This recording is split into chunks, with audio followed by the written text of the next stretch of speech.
Hey everyone, Mike, your favorite DLA guy.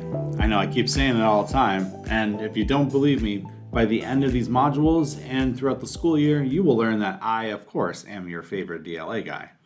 Today, we're going to look at how to add an Edpuzzle to your Schoology course. If you've never used Edpuzzle before, it's pretty fantastic in what it can do. Because in Edpuzzle, you can take a video from YouTube and you can put your own questions into it that students have to answer. And when you do those two things, then you need a place to play it, and you can play it right in here, and students can access it, watch the video, and answer the questions as they go along. So it kind of makes videos a little bit more, interactive instead of something passive that you do. So Edpuzzle is a great tool. There are free aspects, there are paid aspects to it. I encourage you to go out to Edpuzzle and look at it and check it out if it's something you might use. In the module below, there will be directions on how to use and how to sign up for Edpuzzle if you are interested. Of course, I just like to show people tools and how it can be used. You are the teacher in your classroom. I'm sure you've got ways that you like to do things and things that you wish that worked well. This is one of those things that I do think works well in the classroom, especially if you are looking at doing some sort of a blended learning model where students will do some work at home and some work with you. So how do we do it? Here we go. Let's take a look. Here we are. We're located in Schoology. I've already logged in. As you know, you just sps.schoology.com or click on the link on my SPS. Either way works. And so I'm going to go ahead into my course here.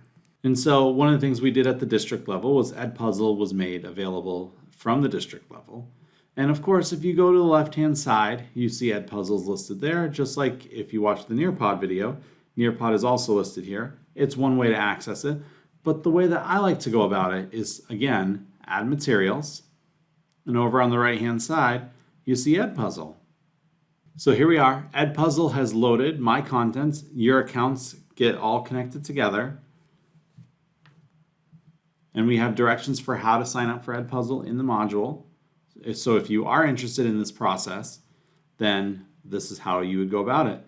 Once you've created an Edpuzzle, you would select Watch.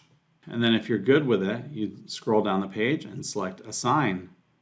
A couple of neat things you can also do with Edpuzzle. You can prevent skipping. I'll show you what that is in just a moment.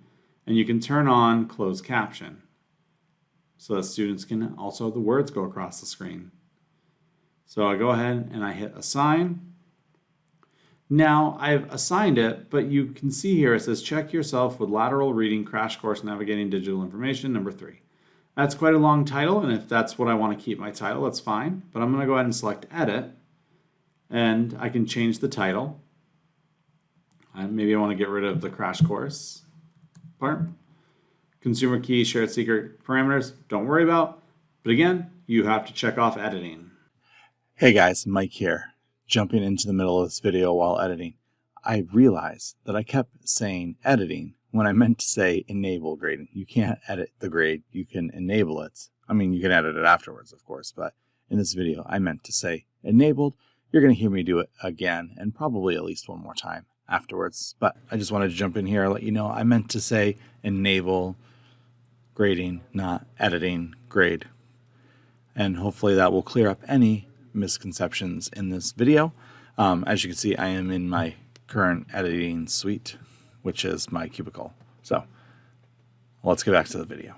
Once you check off editing, you can give the number of points, due dates, select the category it goes in, keep the numeric scale, and then save changes. You can also add standards if you are interested in adding standards, if you know what those are. So I hit save. And there it is. If I look in my gradebook, I can see the assignment is listed there. I go back to my materials here. And when I click on it, this is what you see from the student side. So I have one student in the course. And as you can see, they haven't watched it yet. But if you want to see what the student sees, you just select play. And this is what the students will see. So then you can play the video. Hi, I'm John Green. Welcome to Crash And Course. notice I'm trying to skip ahead and it's not letting me. It's not letting me skip ahead. It's locked. So that's how you use Edpuzzle inside of Schoology. It's a great tool if you are interested in it.